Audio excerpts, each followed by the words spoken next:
Yeah, yeah. One of You're- the most dangerous ones, I think, is that we teach that men are visual in a way that girls will never understand, and God created men to lust. Right? Yes. So, and every man's battle actually says that when it comes to sexual sin, we got there naturally simply by being male. In the follow-up book, Every Heart Restored, the authors say that men just don't have that Christian view of sex.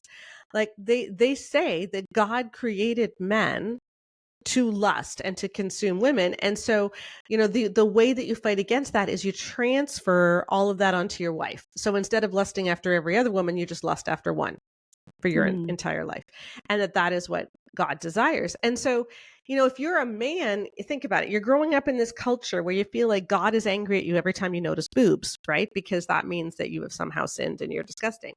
Right.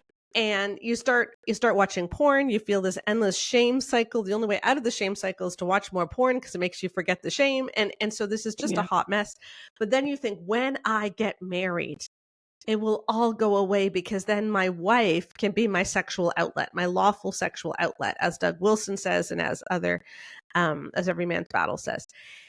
And it doesn't work Mm-mm. because porn and sex are not substitutes for one another. They're polar opposites, Mm-hmm. right? Porn says, I want to use you, and sex says, I want to know you. Mm. And when he approaches intercourse and sex with his wife from a using perspective, sex is still going to make you feel empty, and it doesn't do anything for you. Yeah. But this whole time you feel like, if I use my wife's body, then I won't lust after other women. And so using her, even if she doesn't want to, is holier than lusting after other women, Mm. because God gave me her body to use and consume so that I don't sin. And so, like, having intercourse with a woman who doesn't want it and pressuring her and guilting her is seen as actually a holy act, because I am doing what God made for me. Mm. And it's so terribly messed up. It is. And I just think about too, like when we think about the obligation sex message, like we immediately, at least in my mind, maybe first go to like how harmful it is for the woman, right? But think about like how harmful that is for the man too. Like over time of just kind of this, it almost seems to me like this picture of just like a bucket with like a bottom, no bottom. So this like intimacy bucket is never really going to be full or true or real. It's like it's just falling through the bottom like every time.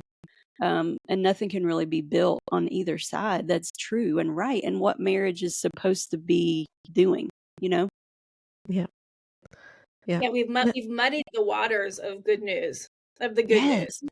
Like you have to go through so much mud to even find where's the good news in this? Like, where's the truth? Like, this isn't God. Like this can't be God. God couldn't have designed this covenant to be where one person is being dominated and used. That's like anti good news,